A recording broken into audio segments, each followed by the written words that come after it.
ਸਤਿ ਸ਼੍ਰੀ ਅਕਾਲ ਜੀ ਸਾਰਿਆਂ ਨੂੰ। ਅੱਜ ਮੈਂ ਇਦਾਂ ਦੇ ਪਕੌੜੇ ਬਣਾਉਂਗੀ ਜਿਨ੍ਹਾਂ ਦੀ ਤੁਸੀਂ ਸਬਜ਼ੀ ਵੀ ਅਗਰ ਬਣਾ ਕੇ ਖਾ ਲਓਗੇ ਨਾ ਤਾਂ ਵੀ ਬਹੁਤ ਜ਼ਿਆਦਾ ਟੇਸਟੀ ਲੱਗੂਗਾ, ਤੇ ਜੇ ਤੁਸੀਂ ਸਬਜ਼ੀ ਨਹੀਂ ਉਹ ਬਿਨਾਂ ਵੀ ਇਹਨਾਂ ਨੂੰ ਖਾਓਗੇ ਨਾ ਤਾਂ ਵੀ ਇਹ ਬਹੁਤ ਹੀ ਜ਼ਿਆਦਾ ਟੇਸਟੀ ਇੱਕ ਨਮਕੀਨ ਬਣ ਜਾਂਦਾ ਵਾ।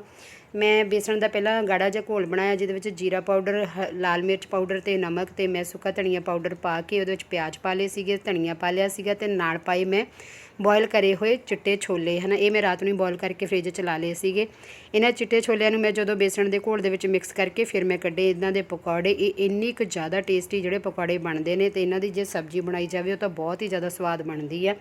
ਤੁਸੀਂ ਵੀ ਇੱਕ ਵਾਰੀ ਟਰਾਈ ਕਰਕੇ ਜ਼ਰੂਰ ਦੇਖਿਓ। ਸਭ ਤੋਂ ਬੈਸਟ ਘੱਟ ਸਮੇਂ ਵਿੱਚ ਅਤੇ ਸੌਖੇ ਤਰੀਕੇ ਨਾਲ ਬਣਨ ਵਾਲਾ ਇਹ ਨਮਕੀਨ ਆ, ਬਟ ਟੇਸਟੀ ਇੰਨਾ ਕੁ ਜ਼ਿਆਦਾ ਕਿ ਹਰ ਕੋਈ ਤੁਹਾਡੀ ਪ੍ਰੇਜ਼ ਜ਼ਰੂਰ ਕਰੂਗਾ। ਇੱਕ ਵਾਰੀ ਬਣਾਇਓ ਜ਼ਰੂਰ। ਓਕੇ ਜੀ, ਪਲੀਜ਼